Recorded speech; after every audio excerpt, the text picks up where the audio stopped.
The third epistle of John. The elder, to the beloved Gaius, whom I love in truth.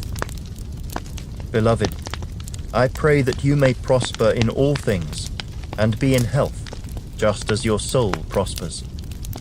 For I rejoiced greatly when brethren came and testified of the truth that is in you, just as you walk in the truth.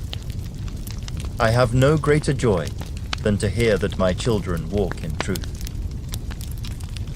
Beloved, you do faithfully whatever you do for the brethren and for strangers, who have borne witness of your love before the church.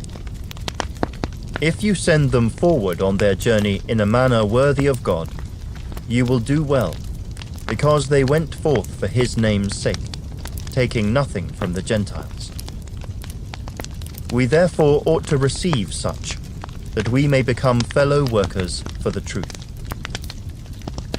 I wrote to the church, but Diotrephes, who loves to have the preeminence among them, does not receive us. Therefore, if I come, I will call to mind his deeds which he does, prating against us with malicious words. And not content with that, he himself does not receive the brethren, and forbids those who wish to, putting them out of the church. Beloved, do not imitate what is evil, but what is good.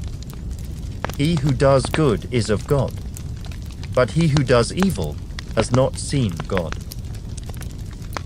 Demetrius has a good testimony from all, and from the truth itself. And we also bear witness, and you know that our testimony is true. I had many things to write, but I do not wish to write to you with pen and ink. But I hope to see you shortly, and we shall speak face to face. Peace to you. Our friends greet you. Greet the friends by name.